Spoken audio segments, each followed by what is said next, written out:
Assalamualaikum warahmatullahi wabarakatuh. Kemarin belum perkenalkan nama saya Bu Umbun Fajarwati, biasa dipanggil Bu Umbun. Kita sekarang sudah beralih ke pertemuan 2, yaitu algoritma dan pemrograman. Kalau kemarin pertemuan 1, mohon maaf saya tidak bisa menjelaskan karena belum ada persiapan video. Sekarang pertemuan kedua dan selanjutnya insya Allah akan ada video-video yang menjelaskan slide pertemuan. Nanti akan ada 6 pokok bahasan. Lalu kalian sering membuat program dan merancang program itu ada di mata kuliah pemrograman web. Nah, merancang program ini adalah untuk apa sih tujuannya? Yaitu untuk mencari solusi terhadap suatu permasalahan. Contohnya kasir biasanya menghitung dengan manual dengan kertas, maka diatasi dengan cara membuat aplikasi dengan mengotomatisasi perhitungan-perhitungannya dari kertas tersebut. Algoritma ini berperan dalam pemrograman. Ini sangat penting sekali karena algoritma ini merupakan urutan proses dari program-program. Tadi ya, urutan langkah-langkah itu sama saja. Dan algoritma ini persyaratannya harus ada input, output, dan proses. Itu yang paling penting di antara semua dari slide ini. Ini contoh algoritma, ada nama program, lalu ini yang ada program hitung kembali, ini nama program, lalu ada deklarasi. Deklarasi ini adalah perkenalan variabel, sama saja kalau kalian menjadi mahasiswa baru pasti ada perkenalan. Lalu deskripsi ini dapat berupa proses yaitu proses baca dan proses hitung, lalu berupa output atau cetak sisa. Ini contoh algoritma yang tidak baik karena karena ini berupa perulangan ya, jadi tidak jelas, harus berulang-ulang terus sehingga memakan memori dari processing. Cara untuk menyajikan algoritma ada dua, ada pseudocode dan ada flowchart. Yang pertama ini pseudocode lebih kepada mengetikkan perintah-perintah atau coding. Nah, perintah-perintah ini biasa dalam bahasa Inggris karena tidak ada orang Indonesia yang membuat bahasa pemrograman. Yang ada memang orang luar semua. Maka dari itu ada pemrograman Java, PHP, dan sebagainya. Algoritma ini biasanya di pseudocode itu ada 3, ada header yang biasa kalian kenal kalau di C++ itu include studio, stdio, include, dan lain-lain. Lalu ada deklarasi seperti yang tadi saya sudah jelaskan. Deklarasi ini pengenalan variabel, ada integer, A, char, B, varchar, C, dan sebagainya. Deskripsi ini bisa proses, yaitu proses pembacaan, dan output, yaitu proses keluaran. Lalu juga ada yang namanya komentar. Komentar ini tidak dieksekusi ketika algoritma sedang di-running. Ini contoh pseudocode, ada nama program, deklarasi, dan deskripsi. Mohon maaf kalau penjelasan saya terlalu cepat, karena memang agar kalian tidak terlalu banyak memakan kuota ya. Tolong perhatikan apa yang saya jelaskan, karena setelah penjelasan ini akan ada soal-soal yang berkaitan dengan penjelasan saya. Kalau tadi pseudocode, sekarang yang nomor 2 adalah flowchart. Flowchart ini berupa simbol-simbol alat yang menggambarkan algoritma prosesnya bagaimana, langkahnya bagaimana.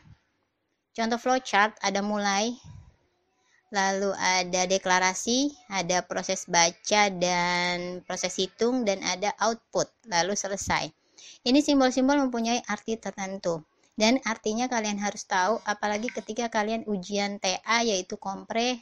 Nah, ini akan ditanyakan. Selain kompre pun ada beberapa dosen yang menanyakan, terutama untuk jurusan sistem informasi. Yang tadi mulai dan selesai itu namanya terminal. Lalu decision ini biasanya ada true dan false, itu biasanya kalau ada kondisi, misalkan ada 2 ya, apakah arah kita mau ke Kalideres atau Cengkareng. Intinya ada 2 keputusan, mau pilih yang mana.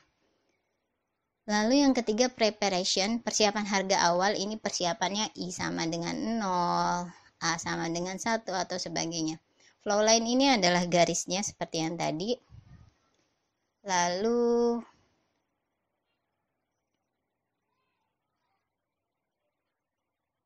selanjutnya simbolnya input atau output. Input atau output itu dapat berupa I sama dengan 0, mirip dengan yang tadi ya, tapi ini bisa untuk output juga. Cetak A, cetak B. Subroutine ini adalah function-function yang ada di dalam bahasa pemrograman. Contohnya di induk itu ada main, lalu di dalam main itu ada fungsi hitung, fungsi baca, dan sebagainya. Bedanya konektor dan off page, kalau konektor ini di satu halaman, sedangkan off page itu di halaman berikutnya atau berbeda halaman. Yang selanjutnya adalah data program. Data program ini sangat penting untuk memproses data, karena kalau tidak ada datanya nanti tidak bisa diproses. Contoh data program ini adalah integer, karakter. Jadi data program ini lebih kepada tipe data. Kalian sudah belajar di mata kuliah struktur data juga. Yang selanjutnya variabel dan konstanta. Ini perbedaannya, kalau variabel ini dapat berubah-ubah nilainya. Contohnya nama mahasiswa itu setiap mahasiswa punya nama berbeda-beda. Kalau konstanta ini nilainya tetap. Contohnya Pi itu tetap 3,14. Ini ada elemen, ada 5 elemen. Yang pertama itu token. Token ini bukan untuk bank ya, tapi token ini lebih kepada perintah-perintah atau simbol-simbol yang digunakan di dalam bahasa pemrograman. Elemen terkecil yang memiliki tapi artinya sangat penting sekali, karena beberapa elemen mempunyai arti perhitungan, pertambahan, dan lain-lain.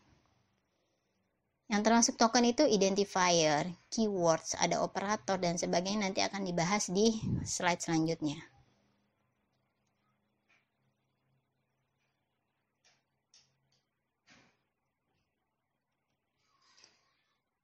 Selanjutnya komentar. Komentar seperti yang tadi saya bilang, komentar ini tidak dieksekusi ketika program di running. Komentar itu setiap bahasa pemrograman beda-beda.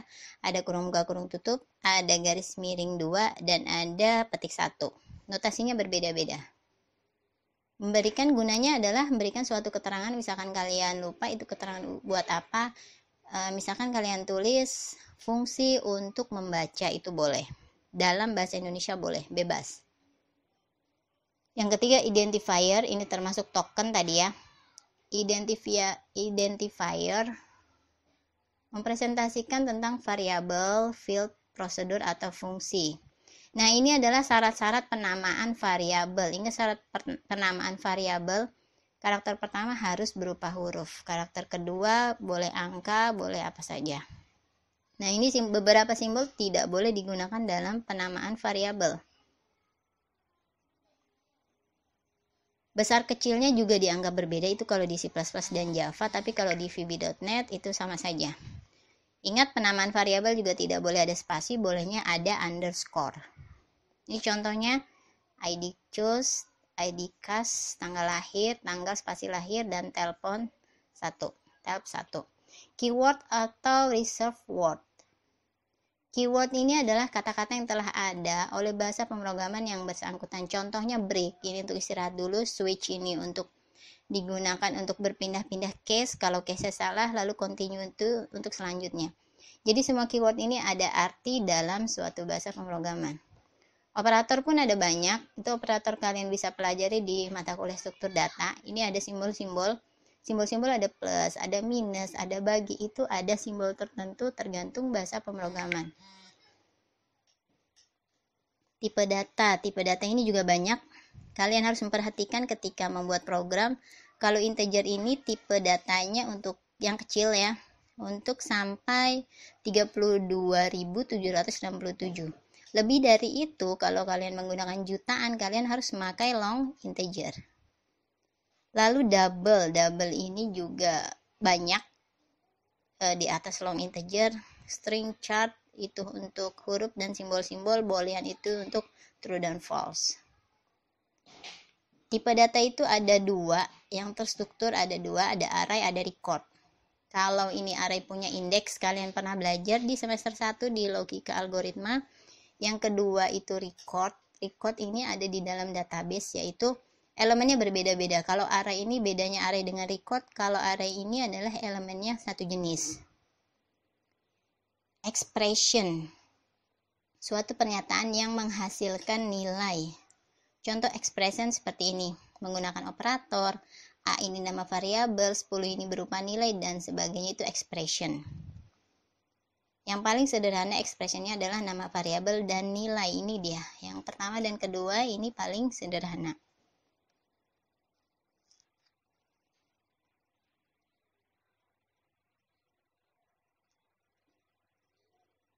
Mohon maaf, ini slide-nya ke depan-depan terus, jadi saya harus bolak-balik.